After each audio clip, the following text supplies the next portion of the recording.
ሰላም አለይኩም ሰላም ቤተሰብ ይችል ተመልከቱ እንግዲህ ማለት ነው። ተመልከቷት አሁን ስራ እየሰራች ነው። ደከማት አረፋለች።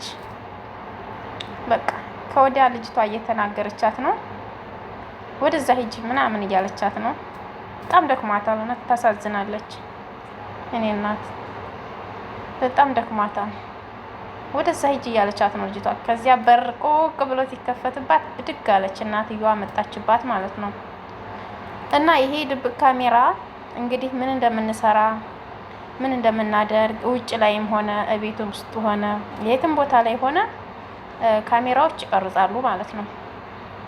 እኛ ደከመን ብለን ቁጭ ስንል እያላገጥንም ከሆነ እንዴት እንደምንሰራ እንዴት እንደምንሆን እነሱ ይቆጣጠሩናል፣ ሁላቸውም ማለት ነው። ይች ካሜራ እንግዲህ እየተሽከረከረች ወደዛ ዘወር ወደዚህ ዘወር እያደረጉ የሚያዩባት ናት። እና ደግሞ አንድ ካሜራ ማለት አንድ ቤት ውስጥ ነው ይሄ ቁጭ የሚለው አንድ ቤት ውስጥ ነው የሚያየው፣ ሌላ ቦታ አይሄድም ማለት ነው። ስለ ልጅቷ ላውራ። የልጅቷ ታሪክ ሁላችንም ጋር ያለ ነገር ነው። እናንተስ ብላችሁ አታውቁም? እኔ ራሱ ሆኛለሁ ማለት ነው። እንደዚች ልጅ በጣም ነው ሆኝ የማውቀው። በቃ ደክሞኝ ስልችት ብሎኝ ስራው ማለት ነው። በጣም እግሬን አሞኝ የምቆምበት ተረከዜ እያመመኝ እንዴት አድርጋል ቁጭ ስል ከዛ በር ሲከፈት ወይንም የሆነ ኮቴ ወይንም የሆነ ድምጽ ስሰማ ድንግጥ ብዬ ብድግ የምንለው ነገር ፍጥነታችን ስንቀመጥ ድክም ብሎን እንቀመጥና እነሱ ሲመጡብን የእነሱን ድምጽ ስንሰማ ድንግጥ ብለን ማለት ነው። ተቂጣችን አፈጣጠናችን የምንነሳው ነገር ማለት ነው። እናንተም ጋር ነው፣ ሁላችንም ጋር ሊሆን ይችላል። ግን የሰው ቤት ስለሆነ እና በጣም ነው ያሳዘነችኝ ከምር። እነዚህ እንትኖች ማለት ነው የሚሰሩት ነገር ሁሉ እንደ ቀልድ ዝም ብሎ እንዳታዩት።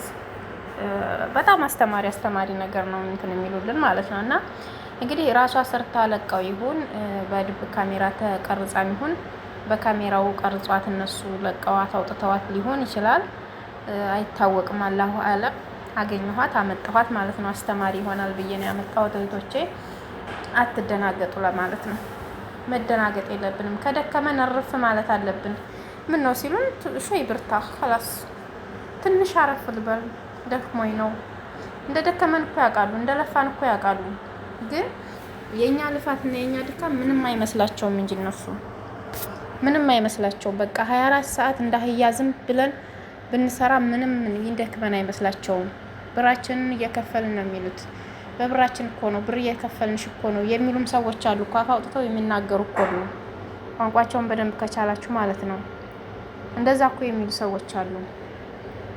እና እንደዚህ መደናገጥ ይቅርብን ለማለት ያክል ነው። እኔ ከራሴ ጀምሮ አሁንም ድረስ ቢሆን ስልክ ይዤ ማለት ነው ስልክ እየጎረጎርኩኝ ኩሽናም ሆንኩ ባለሁበት ቦታ ላይ ስልክ እየጎረጎርኩ እንኳን ከመጡብኝ እንዴት ደንግጬ ስልኩን ቁጭ እንደማደርገው ወይንም የምጎረጉረውን ነገር ትውት እንደማደርገው የማየውን ነገር ድራማም ይሁን ምንም ይሁን የማየውን ነገር በስልኬ ላይ ቶሎ ድንግጥ ብዬ በቃ ቁጭ ለማድረግ ሳደርግ እንደዚህ አይን ላይ ግጥምጥም የምንለው ከመዳምም ጋር ሆነ ከልጆቿም ጋር ሆነ ሀታ ልጆቿን እፈራለሁኝ እኔ አይደለም እንኳን መዳምን ከልጆቿም ጋር ሆነ ማንኛውም ሰው ቢሆን እንደነጋገጣለን። ይሄ ነገር ለኛ ግን በሽታ ነው። ለኛ በሽታ ነው የሚሆነው በጣም ማለት ነው። ለነሱ ምንም አይሆንም። እነሱ አይተውም ዝም ብለው ያልፉናል። በቃ ደነገጠች እኮ እንደዚህ ብለው በውስጣቸው የሆነ ነገር አስበው ነው የሚሄዱት። እኛ ግን አንረዳም። ያው የሰው ቤት ስለሆነብን ድንግጥ እንላለን። ይሄ ግን መደነጋገጥ ነገር ላይ ማለት ነው በጣም አስቸጋሪ ነገር ነው። አትደነጋገጡ። በሽታው ለኛ ነው እንጂ የሚተርፈን ለነሱ ምንም አይሆንባቸው፣ ምንም አይሆኑም። እና ግልጽ ሆነን ከደከመን አረፍ ብለን ያንን ስራ መስራት የነሱ ስራ እንደሆነ ብንለው የሚያልቅ አይደለም።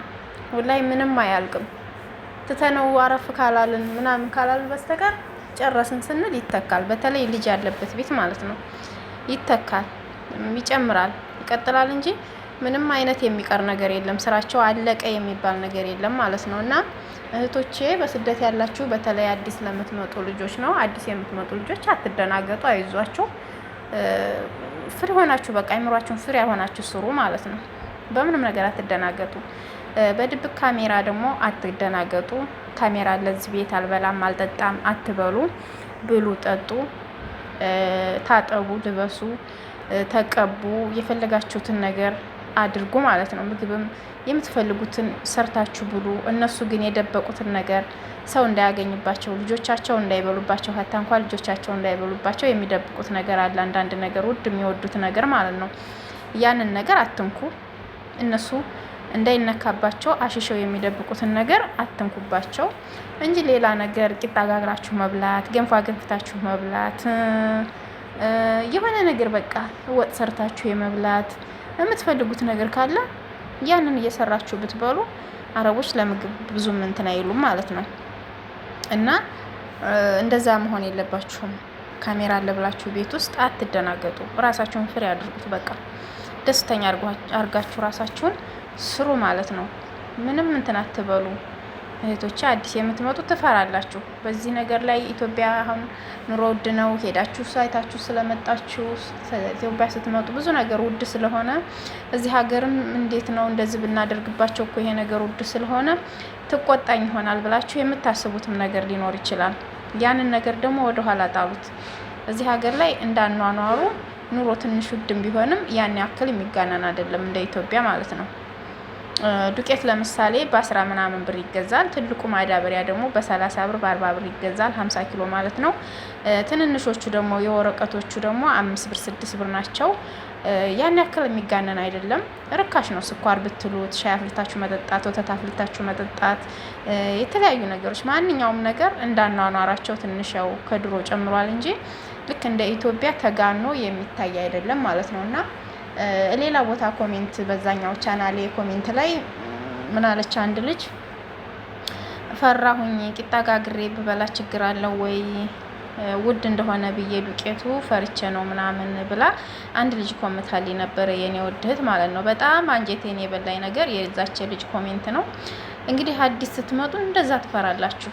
ይህንን ያወራሁት ለምንድን ነው? እንደ ኢትዮጵያ ኑሮ መስሏችሁ እዚህ ሀገር ላይ የእነሱን ነገር መንካት እየፈራችሁ ነው ማለት ነው። ስለዚህ አትፍሩ። የእነሱን ነገር ለመብላት ወደ ኋላ ምንም አያስብላችሁም። ውድ ነው ርካሽ ነው የራሷ ጉዳይ። እችላለሁ ብላ ነው ሰራተኛ ያመጣቸው። ደግሞ ያን ያህልም ውድ አይደለም። ሰርተሽ ልትበይ ልትጠጪ ልትታጠቢ ምልትይ ለእነሱ ስራቸውን ሊሰሪ እና እነሱ ደሞዛቸውን ሊከፍሉልሽ ነው ያመጡሽ ተዋውለው። ስለዚህ ምንም አትፍሩ። ህገወጥ የሚሆናችሁ እንደዚያው ስሩ። አይ በላሽ ጠጣሽ ካላይ ደግሞ ታስወጣሽ፣ ቢሮ ትውሰድሽ። ታንበላን ሳንጠጣ አንሰራም፣ ሳንታጠብ አንሆንም። መታጠብ አለባችሁ በቃ። ስለዚህ ካሜራ ይኖር ወይ እንደዚህ ሆኖ የድብቅ ካሜራ አለ ወይ ይሄ ካሜራ ነው ወይ ይሄ እንዲህ ነው ወይ ያላችሁ ደግሞ አትደናገጡ። ያገኛችሁትን ሁሉ እንደኔ ከሆናችሁ እኔ አሁን ያገኘሁትን ሁሉ እንደው አይን ያለው እንደዚህ በራ የሚያደርግ ነገር ምናምን ካገኘሁ ይሄ ካሜራ ይሆን እንዴ ይሄ እንዲህ ይሆን እንዴ በቃ ጥርጣሬ ውስጥ ነው የምገባው። በተለይ ጣራ ላይ በጣም ርቆ ማለት ነው የሆነ ነገር ካየሁኝ እንደይችን ነገርማ በእንጨት ነካክቼ ማለት ነው በዚህ በትልቁ መጥረጊያ አለ አይደለም በሱ ነካክቼ ማንነቷን ማወቅ አለብኝ። አንድ ጊዜ አንድ ቤት ሄድኩኝ እና እዛ ቤት መሮሃው ላይ የሚሽከረከረው መሮሃ ላይ የሆነ ቡለኖች አሉ። ለካ ቡለኑ ማጥበቂያው ነው የሱ። እንግዲህ እነዚህ ድብቅ ካሜራዎች በቡለን የሚደረጋሉ ብለው ነበረ። መቼ ነው ያየኋት? ማታ እራት በልቼ ስራ ጨርሼ ምናምን በቃ ከሌሊቱ 6 ሰዓት ምናምን ሆኗል። እራት በልቼ እንደዚህ ቀና ብዬ መሮሃውን ሳይ እዛ ላይ አየሁኝ። እንዴ ድንግጥ ነው ያልኩት። ለካ እስከዛሬ ሲያዩ ይከርመዋል ነው ያልኩት። ከዚያ በዚያን ሰዓት ማለት ነው ራቴን የበላሁበትን ወሰድኩኝ፣ አጣጥኩ ምን አልኩና መሰላል አመጣሁ።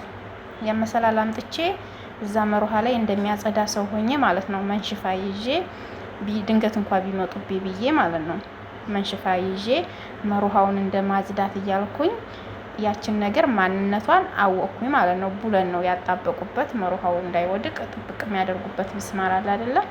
ቡለን ማለት ነው። ያ ነው ለካ እንጂ በጣም ደንግጬ ተነስቼ በሌሊት ያየሁበት ቀን አለ። አሁንም ቢሆን በሄድኩበት ቦታ ላይ እንደዚህ የሆነ ነገር ትንሽዬ ነገር ተንጠልጥላ ወይም ተለጥፋ ምናምን ካየሁኝ ይቺ ነገር ማነች ብዬ ማንነቷን ማወቅ ፈልጋለሁ። በቃ በትልቁ በረጅሙ መጥረጊያ ማለት ነው ነካክቼ እንድትወድቅ አደርጋታለሁኝ።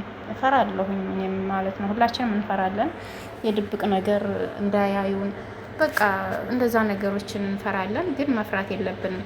ራሳችንን ፍሬ አድርገን መኖር አለብን ነው የምለው። ውድ እህቶቼ አይዟችሁ።